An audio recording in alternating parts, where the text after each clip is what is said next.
Okay, we were just talking about the school. Kids that went to the school. The kids that went to the school down here, yeah. And Maddie taught there, but we don't know how many years. Is that correct? Yeah. Roy Wanis, he's still around. He could probably fill you in a little bit more on that. Uh-huh. And other things, because he was born here too. Over there on the Wanis farm. Yeah. So. And that's W-E-H-N-E-S. Correct. For whoever transcribes it. W-E-H-N-E-S. Yeah. Okay. Do you know where Maddie had her training? No. Maybe Chicago. I don't know. Yeah. Down that way somewhere.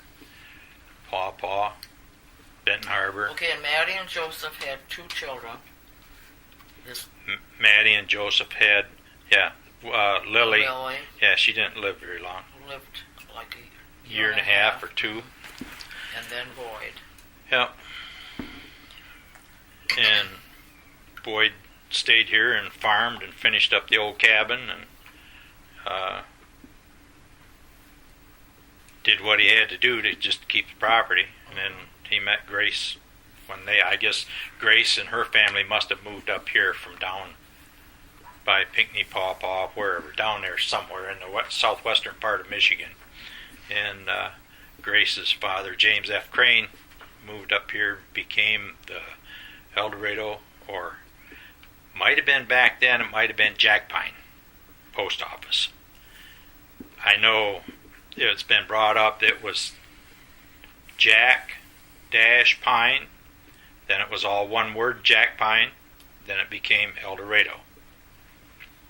So it had 3 different addresses, actually. It probably had more than that, because I understand that when it was Jack Pine, it was moved from different log camps to different log camps through the area here, so that the one that was doing the most had the post office, I guess. So I don't know. I don't know how accurate that is, but I'm just saying I heard that story. Uh-huh. So, and then my when James Crane came here. James F. Crane.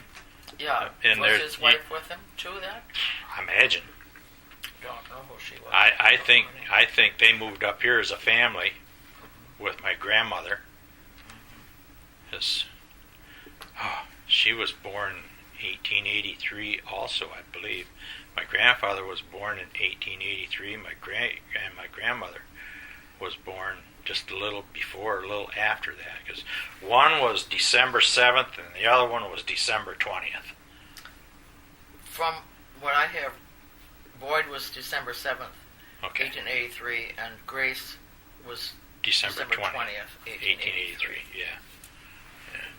So, I think she came up here as a young girl, a young lady, and met my grandfather here. Must have been here because they probably didn't go too far. I remember my great-grandmother talking about taking the wagon and the horses and going over to Haymarsh Swamp, which is west of here, and taking the water barrels and getting water out of the spring over there. Haymarsh Swamp? Haymarsh, yeah.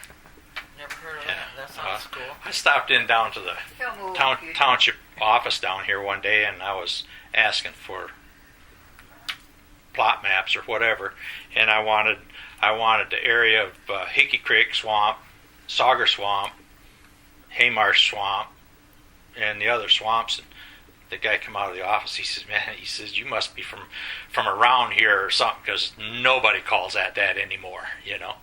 And it's over there where they got River Lake Road from is beyond me. That used to be the West Fire Lane before you got to the river. So.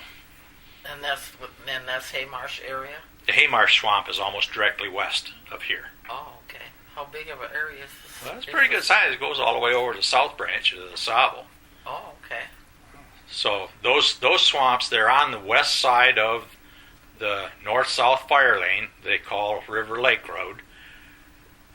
They're on the west side of that, and all those swamps go in over to the river. There's Sauger Swamp is in between Haymarsh and Hickey Creek. Oh, okay. They all drain into the river. Yeah. Wow. I bet they're full right now. Probably. Yeah, I've looked at that area on the satellite. I'll bring up this area here, and then I just go over to the west a little bit and zoom in on it and see where they're still there. The DNR's done some damming up of different things and trying to change the lay of the land, which is, never mind, we won't go there. That's okay. Did you say that Grace was educated at? She got some education in Olivet College because she learned piano down there, or taught piano. I don't know. She might have taught piano down there as a young student or teacher or whatever. But I know she used to play piano at the South Branch Baptist Church down here on Pioneer and Old 144. Oh, okay. Great. I assume that's where the family had the religious community then. They were members of that church. Yeah. We went there when we could get out of here. Uh-huh. You know, it was 7 miles to drive down there. You know, Yeah. and What do that's you know where about- my folks were married. Was in that church down there. Oh, okay. I got pictures of that. Oh, that's something we'd like to have a copy of. Let's staying with the music. What do you know about Maddie and her music? Since she I have no clue. have no clue. Have no clue. Well, She was like I say, she was up in her 80s when I started remembering things. Maddie wrote the words to this song called "The Homestead on the Hill," and it says the music is by Madden Music Company. So I have no clue. My sister would maybe know more about that than me. yeah, it was published by the Melville Music Publishing Company in New York, and it's a story about Homestead on the Hill. this homestead. Yeah. Yeah, copyrighted 1907 by Maddie Mullen Funsch. Yeah, and she used to call this Oak Hill Farm. It's a wonderful story, wonderful verse. So, and we have a copy of that at the Historical Society. She named this, Did she write other poetry? Do you know? probably did. I have no clue. Don't know about that. No. I was more interested in all sawmills and stuff than it was music. Well, that's all right. I just wondered if maybe she might have talked about it. No, I never. If she did, I never paid any attention. You know, because I was little then. Shoot, I was 3, 4, 5 years old, 6, something like that. When if she'd been talking about stuff like that. But later on in her life, after we moved them to Flint, she used to sit in front of the television set, which was all brand new to her, watch the Gary Moore show, and think that he was talking right directly to her, and she talked back to him. I mean, it was funny to watch. I mean, as a kid, it was kind of hilarious, really. But if you think about it, she had no clue that they didn't know that she couldn't see them, or he couldn't see her, but yet he was saying things that she could relate to, and naturally she's going to talk back. Sure. Oh, So, I love it. yeah. That's wonderful. Wonderful, wonderful. So your father stayed here and earned a living here. My grandfather. Or your did. grandfather Boyd, I'm talking about. Boyd J. He earned a living here. He had a farm. He had pigs and horses and cows and chickens and self-sustaining America. It's going to come back around full circle. And which house did they live in? Boyd and Grace lived in the middle house, which would have been the post office house. Okay. Right. And this home is where I was born. This is a Sears home. It's to the south of where the post office was. Okay. And so that's the that Crane's that house. belonged to James F. Crane and his wife after they sold their farm down there, which was one of the Funsch farms from one of the those brothers. Okay. Yeah. Oh, okay. Yeah. And they sold that to Stevens. Is that the one that talked about Stevens? Hazel and Russell Stevens. Yeah, I'm believing that's who bought it from. I'm thinking. 'Cause Okay, let's talk about Hazel and Russell a little bit. Okay, Hazel Stevens was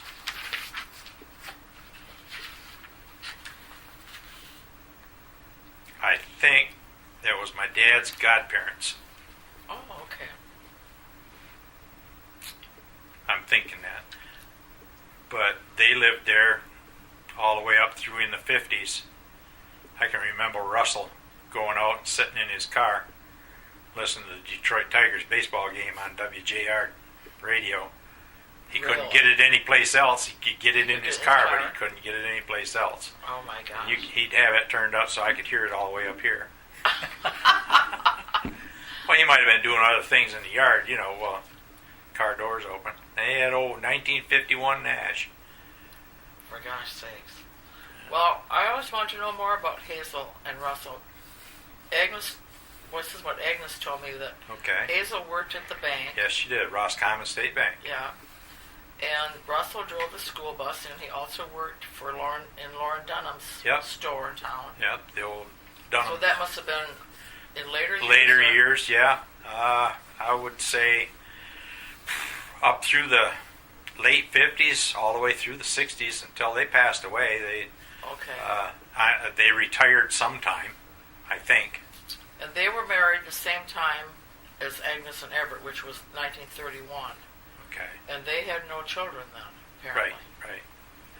I remember Aunt Hazel. I called her Aunt Hazel. I remember her saying when the old farmhouse burned, which would have been the James F. Crane house, so that was the warmest that house had ever gotten. Oh. Tell us about that. Agnes talked about that fire. Yeah, well, someone was staying there. I can't remember who all was staying there, but someone was like house sitting for them. Yeah, I remember my Aunt Hazel talking about it. She talked about it a lot more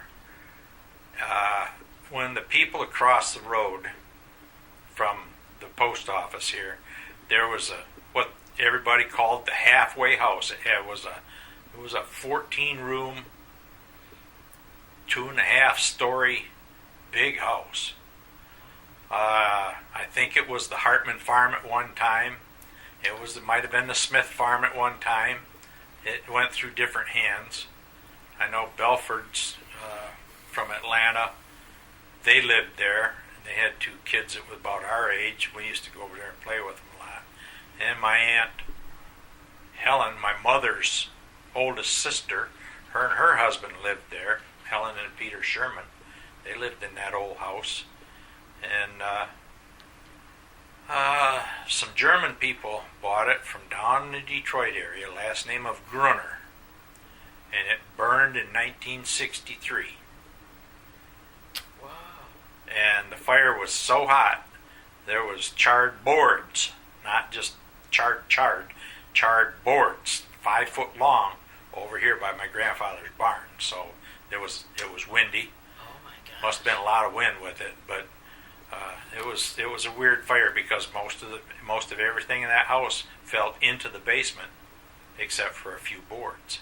Oh my God. So no one was injured? Nobody was living there at that time. I guess I see. They were out of there. I think they were living down in Frank McGuire's old place. Would have been off of Brush Road and old 144 at that time. And I guess that place is gone now too. So since the Meridian fire a couple of years ago, I think that what was left of it, I think it burned up in that. But okay. Well, so Hazel and Russell lived in the house that used to be James Crane's. No, they lived in the place where the farm was at. Okay. The James F. Crane building burned down, 32 or 33, somewhere in there. Because I can remember Aunt Hazel saying something about 1933 or 34 maybe, that house was the warmest it had ever been when it burned. and that just kind of stuck in my head for some reason or another. But then they had that other little place, we called it White House on the Hill. They had that place. Well, Aunt Hazel and Uncle Russell, they both worked in Roscommon, and she worked as a teller, I believe, with Percy Lehman. I think that's his name. Right. At the Roscommon State Bank. And Russell worked with Lauren Dunham. And drove school bus. And drove the school bus. School bus number 5. Never will forget that. But And there was when Russell couldn't drive the school bus, my dad drove the school bus. When my dad couldn't drive the school bus, Bill Veriden, he drove the school bus for a while. Oh. Ted Ireland drove the school bus for a while. I mean, everybody in the area out here drove the school bus for a little bit. Uh-huh. You know. They have quite a large route, I imagine. Well, it went from John Shelby, from north of McMaster's Bridge, where he and his parents were at, over there. He was the first one picked up, and then it came around the corner and picked up the O'Connor girls, which was Beaver Bend Lodge on the main stream of the Osable.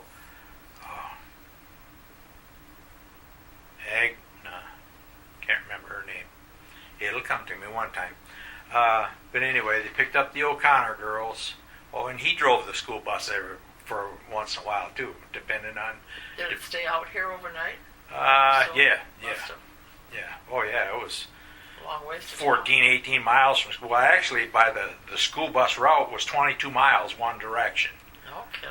So when my sister and I would get up in the morning, if my dad had the school bus, we'd wait till he'd come back from going over to north of McMaster's Bridge over here to pick up John Shelby and the other girls and the Richardson girls and Waynesses and whoever else that was north of us, and he'd come back here and pick us up, and then we'd go on down the road and pick up Ireland's and turn on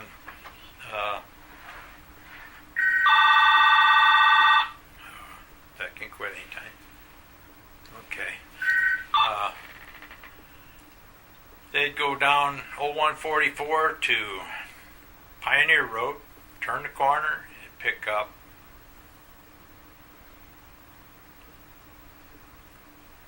Dale Blumenshine and the Phillips kids and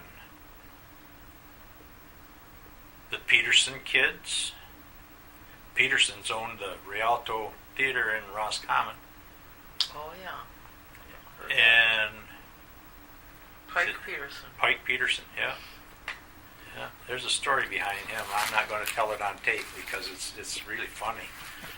He got into trouble, but anyway, it wasn't too much trouble. But then it would go down and pick up the Royce kids. Then it was Blumenshine. Then it was Boersma's and Williams's and the Myerses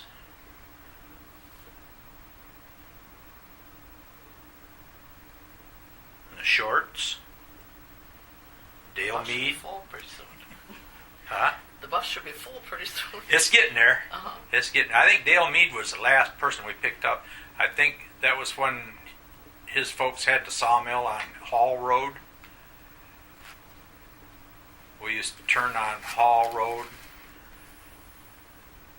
after they moved out there, or maybe it was later on. It's when they might have moved to the corner of M18 or 144 and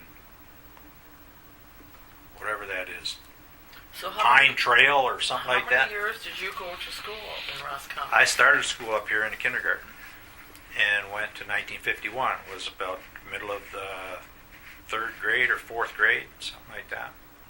I think it's middle of fourth grade. Okay. Do you remember some of your teachers? Yeah, Mrs. Ama was my kindergarten teacher. Ama? Yeah. Mrs. Carpenter was my second grade teacher. Mrs. Dimwitty was my third grade teacher. Mrs. what? Dimwitty. Well, that's a name for a teacher. Oh, she was strict. Oof. Jim Whitty. Never heard It was that. either Dimwitty or Dinwitty. Uh-huh. M or N, I don't know. Yeah.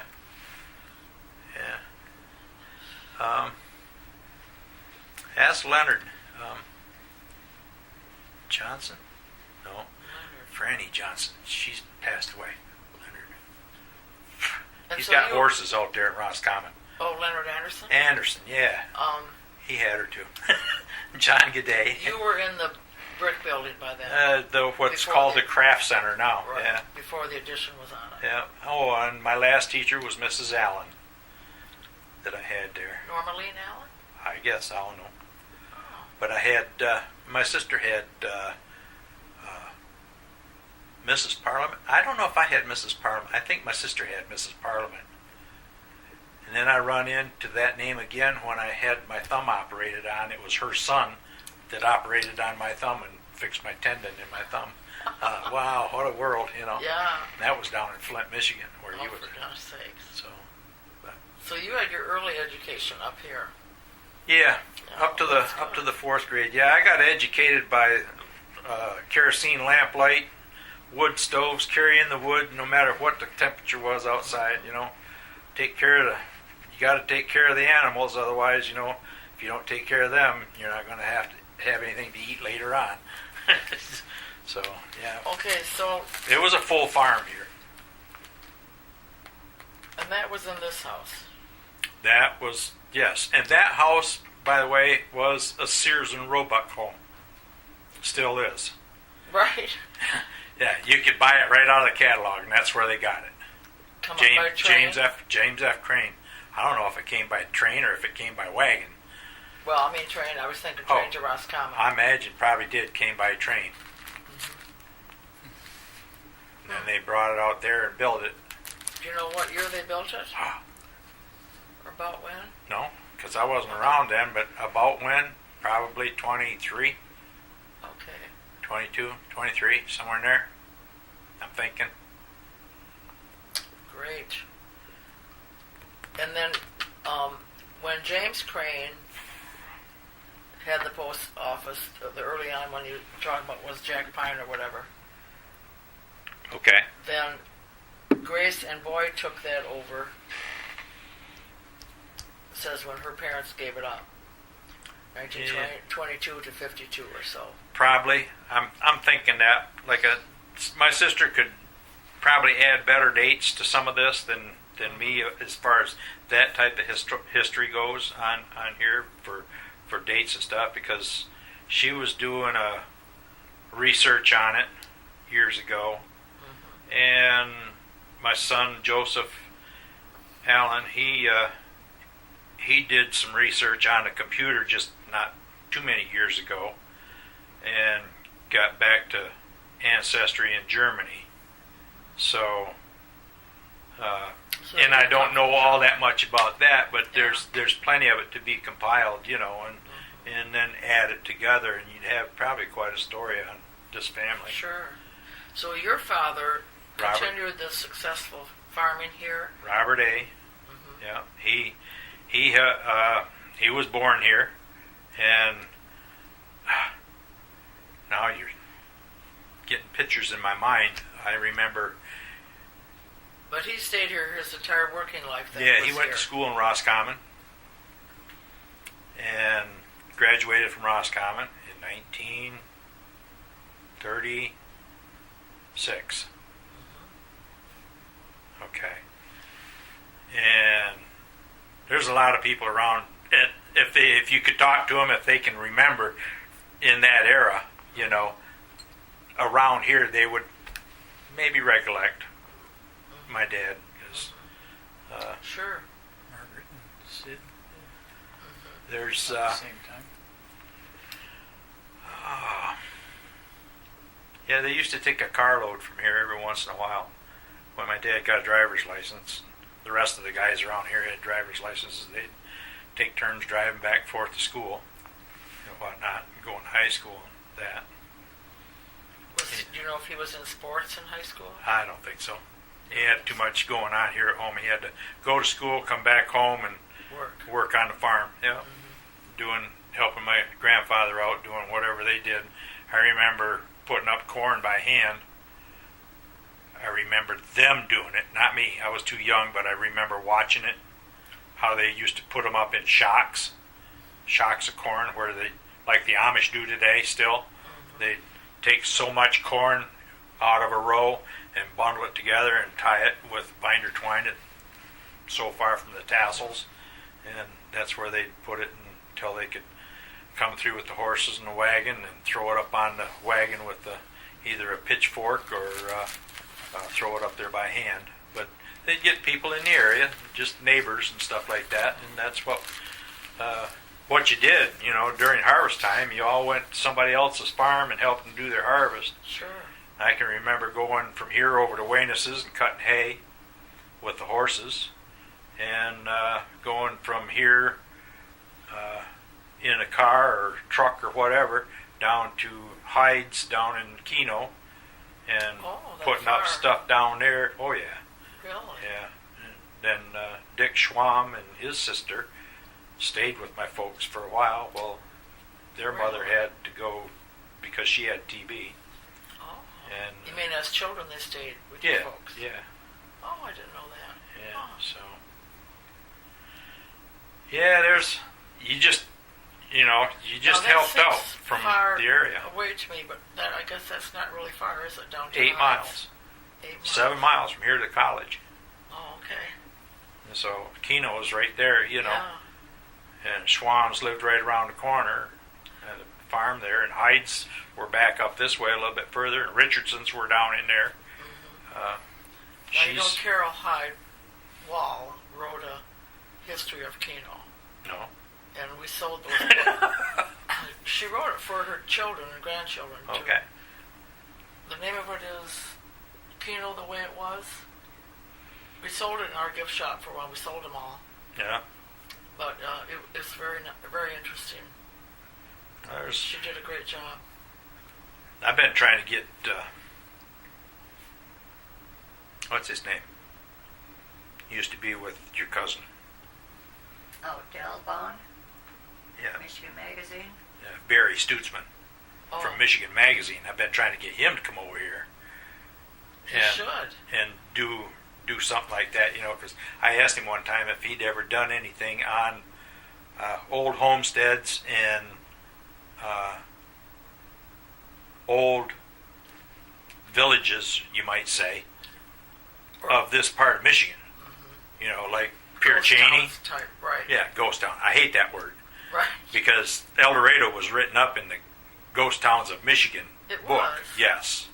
And we had all kinds of problems because of that.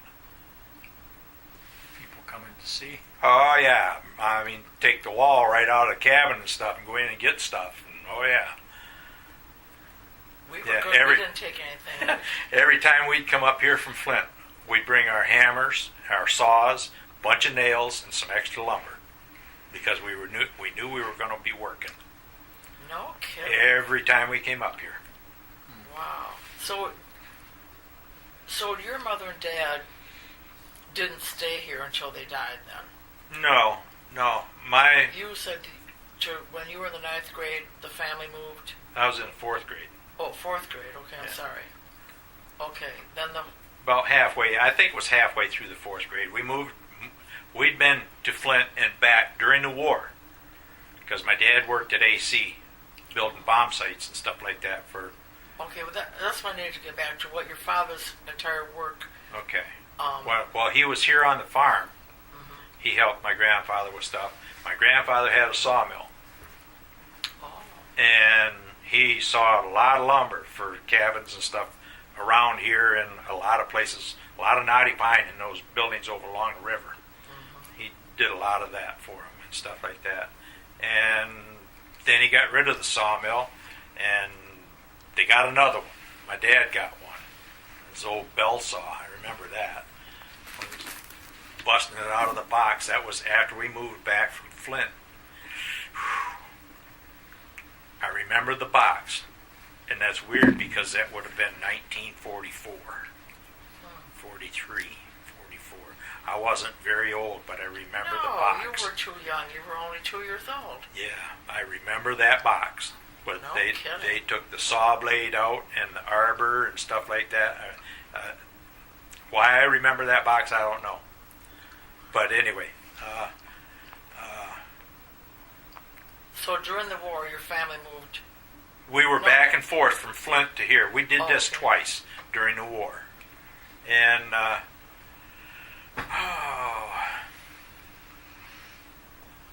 or we might have did it once during the war, but we moved 2 different places. We lived on Bombright Street in Flint. We lived on Ridgeway in Flint. And then we came back here. And my dad had This is when we stayed the longest that I can really remember. My dad had a sawmill out here, and he sawed a lot of lumber, did government projects, cutting jack pine and whatever they did around here. He'd get a government project and go in and select cut, not like they do today, but all by hand. They'd select cut and skid stuff out with. So he cut the trees and processed cut timber and brought it into the mill and sawed it into boards and sold it so that he could pay off the government. The government wanted it cut anyways. Now they just burn it up. Shouldn't have said that. But yeah, they make it for the birds today. But he had his sawmill here until we left in 1951. We got electricity in 1951. I can remember my grandfather with a team of horses pulling the wagon that had the spool of wire on it to sink on these poles right out here. And we got electricity in 1951, and I remember having it. It was all hooked up to the houses and everything, and everybody was smiles. We had a 32-volt light plant, old Delco light plant down in the garage down there where I lived. And I went in the house real quick when they said it was all ready to go, and I plugged my little light into the socket, turned it on, and it was really bright for a second. That 32 volts couldn't handle 110. But that's when, in 1951, we got our power here from top of Michigan, out of Boyne City. They were the only ones that would come over in here. The rest of them, there wasn't enough people here, enough money over here, I guess, to warrant them doing power lines. Yet Consumers Power is right down here, about 3-4 miles. I was going to say, from Roscommon, how far had it come out? But they wouldn't Down by the old parsonage, which is the junkyard down there. Oh, okay. That used to be the Baptist pump. Where Levine's is. Yeah. That used to be the parsonage for the Baptist church. It was? Yeah. Wow. When you're talking about this bus routes and how close are you to Grayling here? 17 miles. So it was a toss-up. 14 miles to Roscommon. Wow. So, and when you go across the road, now you cross M72 up here, which is only a mile and a quarter away, something like that. That is Grayling address. Yeah, I know Roy Weenus is a Grayling Right, address. yeah, exactly. But you go all the way up to McMaster's Bridge, they still go to Roscommon School. All right, and we're right in that. The county line for Oscoda County is only a mile over here. Yeah. So we're right in this little area here where there's nothing but a bunch of jack How pine. far are you from Mile? 17 miles. Another 17 miles, yeah. Right in the middle. So you are. 14 miles from here to St. Helen. Okay, so your father finished his working career in Flint. Yes. Well, yeah, all over the state. He was an oil salesman. He got laid off from AC Sparkplug in 1953. Never went back. He became a car salesman. He sold Nashes for a while. Oh, I used to love Nashes. Nash Rambler was a fine little car. Was it Outrun a 56 Ford. Yeah, love those old cars. Had a little Nash Rambler, he beep beep, So did he ever come? Oh yeah, then he came back up here to live, or no? Well, it was after he finished his working pretty much down there. My mother, she worked for Citizens Bank. She was a teller at Citizens Bank from 52 to 65, I think, something like that. And she left there, and they moved back up here. My dad at that time worked for Primrose Oil Company, was based out of Dallas, Texas, and he was just a over-the-road salesperson. And he sold a lot of grease and oil and stuff. That's what I started out when I got out of high school. I couldn't find a job, so I started doing that. It was pretty good money. With your dad? Yeah, I was working with him for a while. And Oh, neat. then I thought things should be better, so I went in the service.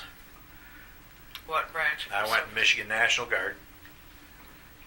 I And- checked all the rest of them, and I didn't like the way they talked to me, so I just said, see you later. So, But what had- years did you serve? From April 19th, 1961 to April 19th, 1967. 6 years.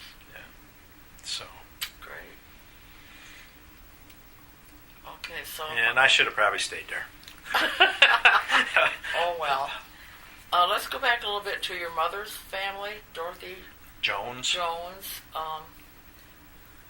She was one of 10 children, is that correct? Her parents were I caretakers. think it was 9 or 10. Go ahead. Caretakers at? The Kerwood, Yes, the Kerwood original Lodge. Kerwood cabin. Kerwood Lodge. Yeah, Not the one that's there now, the one where there's only a chimney left to it. probably. Yeah. Okay. My Uncle Ed used to run around with the Kerwoods. So her family had roots up here also. And my Aunt Peggy. They're all gone now, but they used to Was chum your mother around with the Kerwoods. one of the younger ones of Who? her family? Was your mother My one sister of the was younger the ones? my sister. My mother was the youngest She one. was the youngest. Well, And that's a nice connection too. James Oliver Kerwood had the big castle in Owasso. And my mother lived in Owasso for a while. And her father's name was Daniel Axford Jones. And they moved up here. I don't know what year. But that's when they were kind of taking care of the Kerwood place. And it's Pearsall jumps into my head for some reason. I'm thinking I can remember my grandparents, Joneses, living in a big farmhouse behind a little cabin off of Old 144. And I'm thinking it was named the Pearsall place. And I think it's down across from where Dally McGillis lived, from the Oh. McGillis farm. Oh, okay. I remember all them people too. Yeah, I bet you do. Yeah. Great. So I just saw his wife,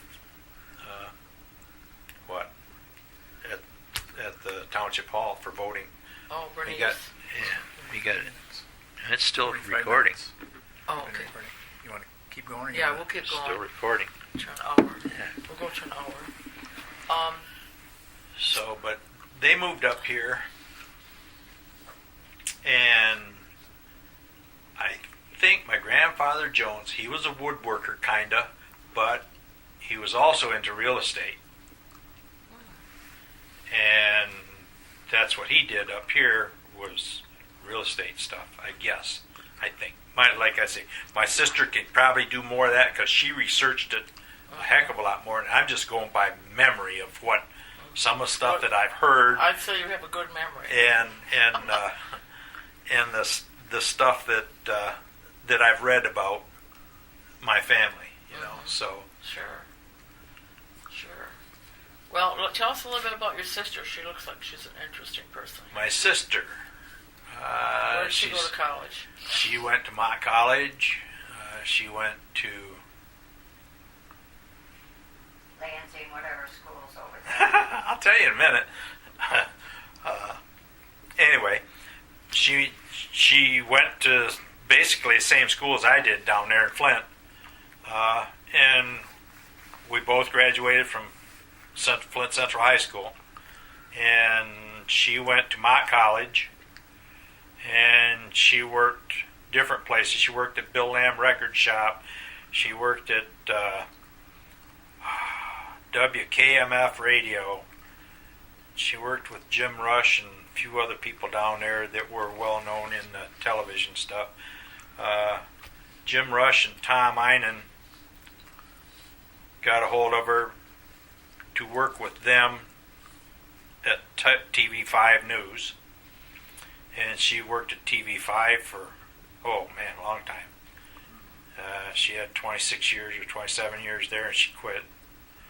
She went to Cooley Law School in Lansing and became a lawyer. And she came back to Flint, and she went in with some lawyers there, and she didn't like what she was doing. She said, I didn't take all this school to become a divorce lawyer. So she Studied to be a criminal lawyer. she quit with them, and she put her resume in. Kind of getting a little bit ahead of myself, a bit, but not bad.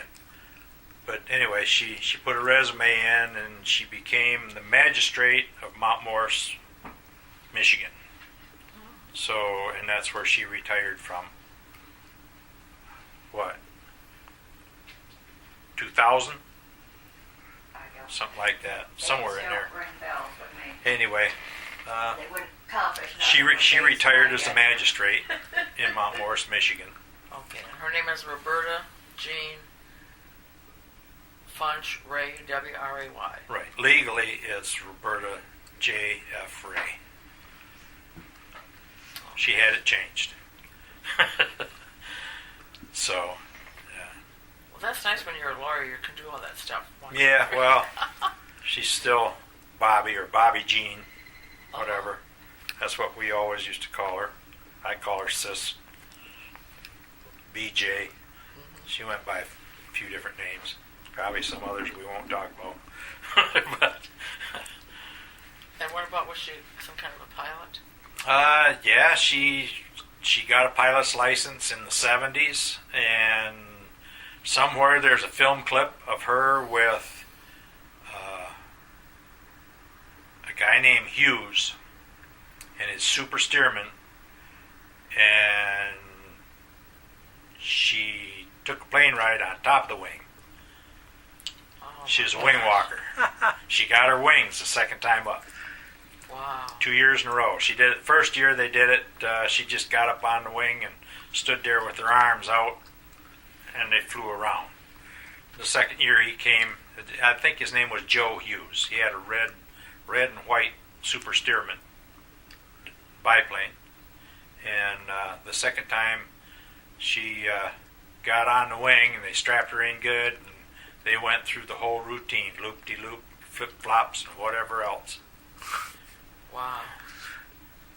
So they pinned her wings on her for that. But she went to school and got her pilot's license. She flew for a little while, but health reasons she had to give that up. And so then Well, maybe we'll get to meet her sometime. I'm gonna try to get her up here so we can sort stuff. Yeah. I got 3 houses full of stuff I got to sort. Now, when you got out of high school, did you go to college at all? No, No. I went to College of Hard Knocks, United States Army. No, I never advanced my schooling abilities that way. I went into the military and learned what I needed to learn. What did you do in the military? I went in as a track mechanic, which was track vehicles, tanks and such, and never got to training. I ended up getting infantry training instead. That was fun. I learned a lot, and I thought, well, hey, you're here, you're going to learn it, might as well go for broke. And I got some certificates from that as efficiency training and stuff like that. I did good. Being left-handed, you know. Yeah, the sergeant asked me when we were doing the tests on stuff, he says, why are you holding that grenade upside down? I was, because I'm left-handed. So you got to throw it. It's got to be upside down in order to have your fingers on a little lever right. Otherwise, you know, you're not doing it right. So anyway, but yeah, that was my. I went into the guards, and then I during after that I got hired into General Motors in '62. I hired into Chevrolet V8 engine plant in Flint, and I stayed there for 30 years. No, you were in the National Guard then. Yes. 2 Oh. weeks every summer. They had to let me go. Okay. Okay, I got it. You were I came doing up here. both of them. I came up here for the summer camp, summer training, and that's when I got most of my track mechanic training. And I developed a knack to do things correctly, and got recognized by some of the higher ranking stuff, and they kept watching my record and stuff, and I got out of there. I was a sergeant, E5, when I left. So Very good. Very good. Well, I think it's nice that you've kept. So do you have here like 160 acres No. of your grandfather's? no, my Homestead or what? dad ended up having to sell some off for financial reasons and stuff like that in '64, and then had a chance to buy it back, and I asked him if he wanted it, and he said no, so I said, okay, we won't, and just kept up with it as much as we could. I got 132 left out of 160. Okay, and so the house that was Maddie's, is the log. Is the old log cabin here. It's all falling apart. I'm probably going to end up having to take that down this summer because it's just totally rotten out. I'm thinking about, there's somebody that does things with wood, and if there's any salvageable wood in there, because some of those boards are, pine boards, and my grandfather, I'm sure he sawed them on his mill. They're probably like this thick, and some of them. He's saying an inch thick. Oh, an inch and a half. How wide? Sometimes 16, 18 inches wide, some of them. Yeah. If there's any wood in there that would be any good to anybody, they'd have to sign a waiver before I'd let them anywhere near there or even going in it to Yeah. salvage any of it. We went in it when we were out here in '96. Yeah. It So, was fun. uh, And the other two houses then? well, my grandmother's house down there, which used to be the post office, I got to do some work on the windows on that, put them back together or board them up something so that the weather stays out. But Okay. Which is that's this house. this one. Yeah. Okay. And And then her parents is the Sears one. yeah, I'm thinking about going to Wellington Farms and ask them if they would like to have a donation. They can come over and take it apart because it comes in sections. If they can get it, and because it's the right era for what he does over there. Correct. I'm thinking about going over there. I was thinking about that yesterday, about maybe going over there sometime soon because the weather's broke pretty good, and ask them if they would like to have that house. Did you tell us what year that came up here? I think it's like, which one? The the Sears home? house. I'm thinking 23, 22, 23, Oh, okay. 24, somewhere in there, 26. I think this house here was built in 26, I think. That That would be my grandmother's house. That one's older than this one. Than the I don't Sears. think so. You think they're about the same? Come on, Yeah, real close. Come on, baby girl. Real close. Okay. Well, it sure is an interesting area.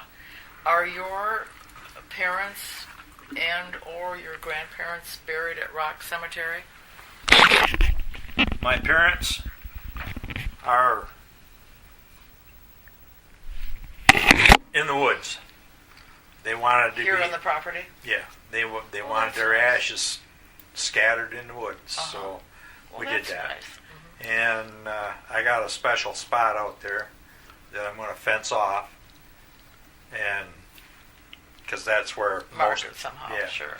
And that way, whoever ends up with the land later on down the road will see that, if they seem to care anything about that type of ground or anything, Sure. they'll keep it, So my great grandparents are in Rock Cemetery. There's Joseph and Maddie. Joseph and Maddie and Lily, and Okay. Boyd and Grace. And They're all at Rock. Yeah, I got to find out who the sexton is down there and get with him because I got new head markers Oh, okay. that have the what do you call it? Engraved, laser engraved names in the stone and gray granite. Had that done. So I got a bronze plaque out there that says El Dorado, Jack Pine, in memory of,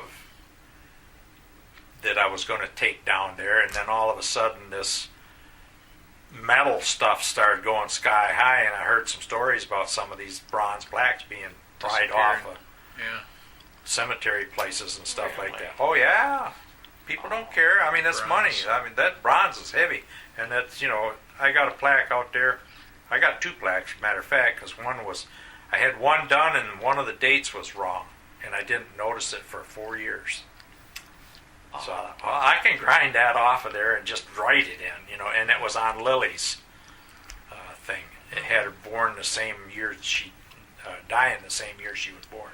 And that's not right. And so I had another one made, and it has my dad on there because he had passed away. And I had my mother's name put on there, but no date. Then when she passed away, I went back out there to Walsh's, and they had the date plaque made up, and I put it on the thing for my mom. That's out there. I got it out in the barn, but it's, like I say, it's the bronze plaque, and I really don't want to take it down to the cemetery and put it there because somebody's going to lift it. I got the building from down there. The township was going to burn it, and Roy Wayness, You got what building? the Rock Cemetery building. Oh, You drove right by it. yes, I wondered what that was. Yeah. That came off the Rock Cemetery. Yeah, my 'Cause that grandfather. was still there in '96 when we were My there. grandfather sawed the lumber for that. Really? Roy Wayness says, "Hey," he told him down to township. He says, "I know somebody who might want that. Don't burn it," because they were going to burn it down, use it for fire. What do you call it? Sure. Training. Training. Yeah.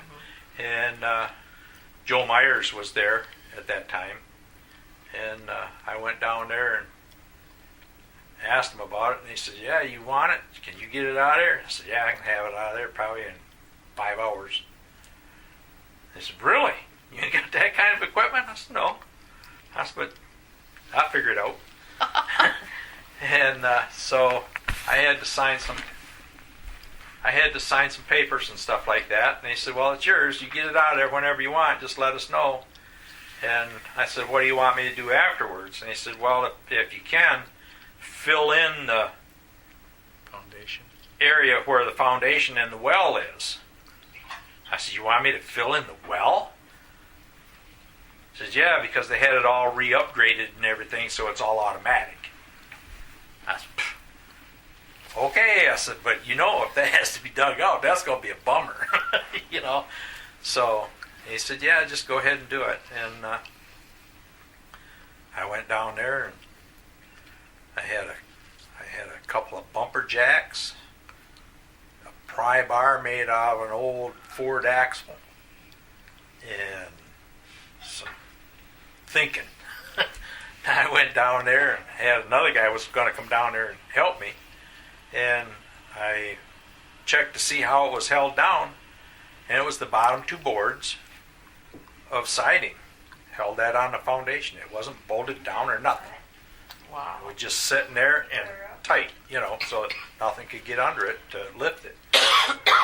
This is pretty cool. So I put the bar underneath there. Oh, I used part of a leaf spring off a truck too. And I put that underneath there and pushed down on it, and it raised up the corner of the building. I thought, "Wow, this isn't really that heavy." So inside of about a couple hours, I had it jacked up and had pipe rollers underneath it, just short pieces of pipe, 2-inch pipe, and I put them underneath it on the plate and everything, and the winch on my trailer, hand winch, and I had some guardrail that would slide on the metal bars on my trailer. I thought, "Okay, we'll try this." I winched that building right up to my trailer, and I was just getting the front edge of it on when my friend showed up. He says, holy cow. He says, how long you been here? I said, a couple hours. He said, it's that far? I said, yeah. I said, if we were strong enough, we could just pick it up one side and set it over there, you know. So, anyway, I slid it up on my trailer, and I left the cable hooked right up to it. I wonder how long it had been there. You could probably find that out through the township down here, yeah. But anyway, I set it on the trailer, hooked my little homemade truck up to it. So was there nothing inside with the shelves and stuff? No. Nothing in there. No. It was just storage. Boarded up windows and places that, you know, people had been in there building fires inside it and stuff like that. So they tried to burn it down anyway, you know. Just hunters and whoever going back in there and just vandalizing it, you know. And they asked me if I wanted it. I said, yeah. So I signed the permits, went to Grayling, and got the road permit to haul it down the highway. And when I pulled out down there, about less than 10 minutes, it was sitting right where it's at. So what do you think you'll do with it? I'm going to get my son up here to help me put short foundation underneath it, and I'm going to set it over, I think, over here by where the old barn sat, in that area. Well, you have lots of stuff out here, interesting buildings. So are those two houses empty? Oh. Okay, I won't ask about that. No. Okay, what do you think? We've got this I got to go through that You think Sears we home have down this there. history covered quite well? all Pretty these well, people? yeah, I would say. Okay, is your son interested in carrying on this? I don't know. What would you call this? What, homestead? Yeah, this homestead. El Dorado Homestead. Yeah. Hilltop, The what Funsch. was the name of it? Homestead on the Hill? Mm-hmm. Oak Hill Farm. That's what my great-grandmother used to call it. Old what? Oak Hill Farm. Oh, okay. So A lot of oaks up here. Yeah. A lot of them. Wow. So- When you talk about your grandfather doing the sawmill stuff, did other loggers bring their logs to him then? Or did he cut all his own?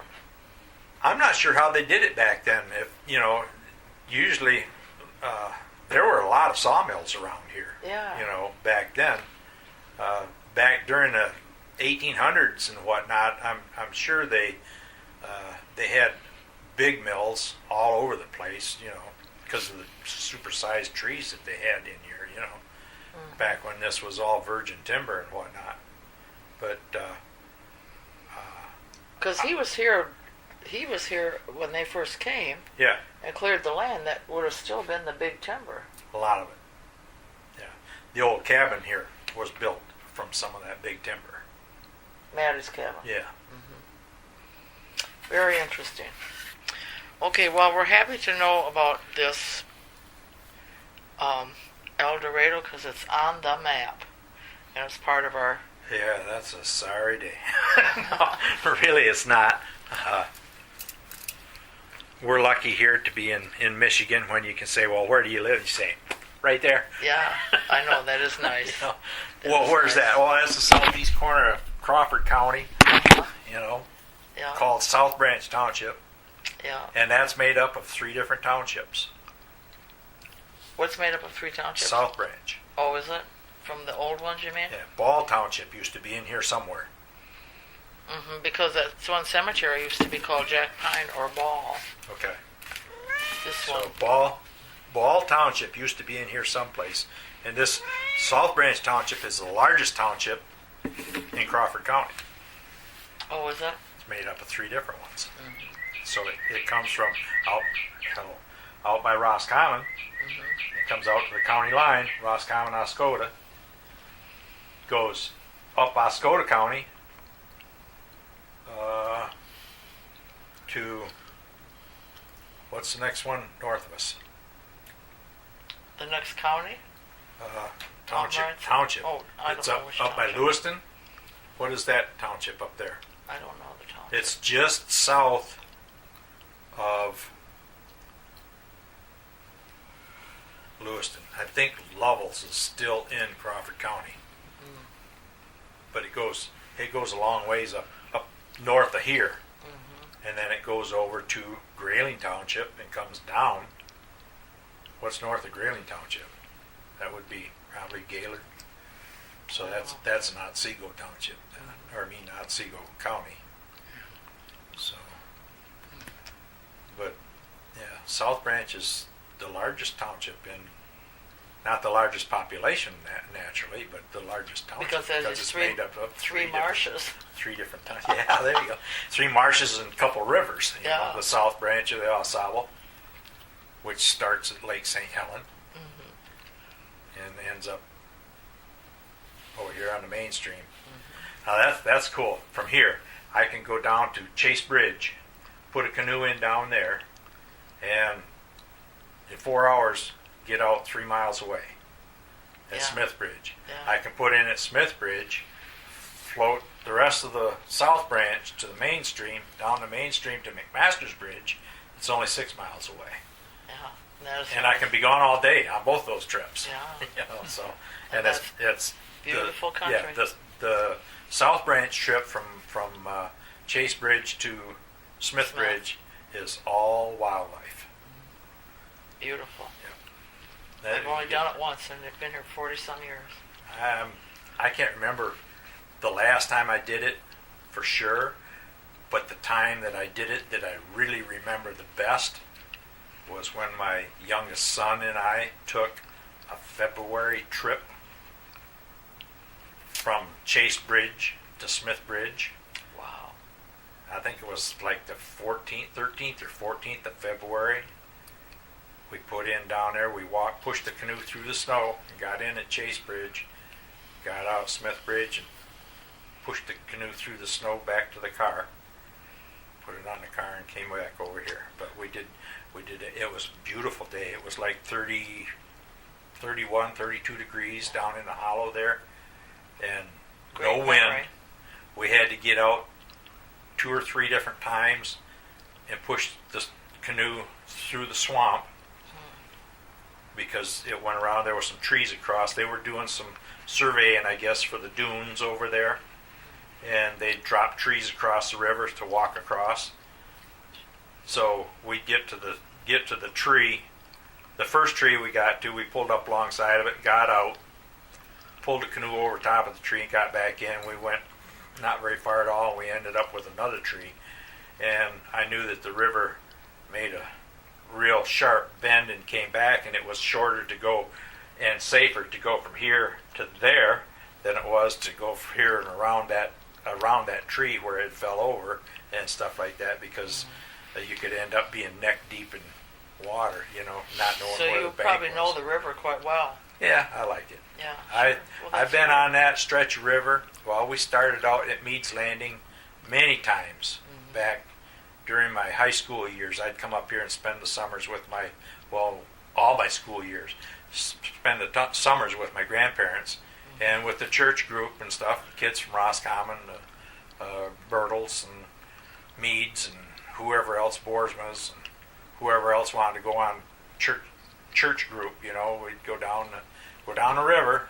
Tell us a little bit about that church. Is that still an active church? No, it's not an active church, but somebody bought it and refurbished it. They totally redid it. I got to stop down there and see them. It's a neat I'm building. gonna take some pictures of it when it was years ago, when I was just a kid and went to church there. So where is that congregation then of people? I mean, did they join a different Baptist church or what? I don't know, probably all in cemetery by now. I don't know. Oh, okay. I mean, it was, you know, Was that kind of the center of your, when you were little, of your, what you did socially, was with the church? yeah, that's where we would go, yeah. But there was people from Keno, the Schwams, Carmela. Oh man, why can't I remember her name?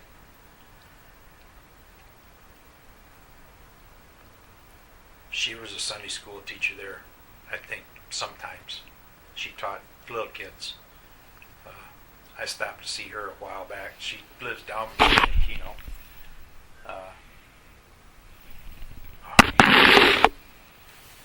I don't know why I can't remember her name, last name, because her husband and his brother, they lived right there on St. Helen Road, and one of the Scott girls married the brother. I see her in her yard every once in a while. Stopped in to see her one day. And, Down in Keno. yeah. She used to ride a number 5 bus. That's how I used to remember a lot of I would remember a lot of the kids from riding that bus, but That's because you were on the bus so long every day. couldn't talk to anybody. You had to sit still, keep your mind to yourself. Really? Yeah. Not like today. Hey, no. Okay, well. If you started raising too much cane on the bus, you got your butt kicked off. You had to walk. Yeah. I remember a couple remember times that. kids getting off out by Roscommon, just come around the curve, and all of a sudden, hey, off the bus. They'd end up having to walk all the way up to where Legs is at, or something like that. That was quite a walk. So, but now back then, if you raised too much cane, there was a paddle hanging up there off the darn rear view mirror, and it got used a few times. Oh my gosh. Isn't that Oh yeah. You could do that without abuse. Yeah.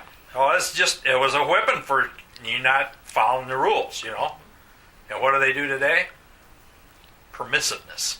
Our permissive society, my dad used to say this all the time, our permissive society is going to get us in trouble. We're going to say, oh, don't do that. Oh, don't do that. Don't spank your kids. That's child abuse. I'll spank my kids, and you come here to tell me about child abuse, I'll knock you right in your nose. Don't tell me what to do with my kids. Well, is that on a tape? Yep. Dang! You better watch your mouth. Yeah. Well, you think we've covered the family history quite well? Pretty good. There might be more. Okay. Well, and if Roberta comes up with anything, Yeah, I think we can always put an addendum on. I'll see what I'll see what my son has come up with. Maybe we can, because he's a whiz with computers and stuff.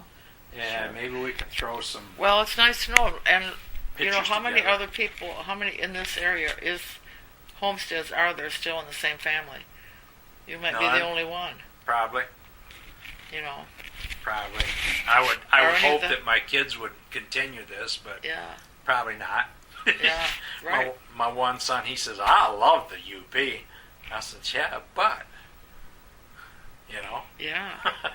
And my other son, he's kind of a history nut. I don't know whether or not he would. Probably if you just said, well, here it is, then he'd probably turn around and sell it. Yeah. You would. Okay. Well, we thank you very kindly. So, And if we do think of something else, we can always yeah. add to it. You think? Okay.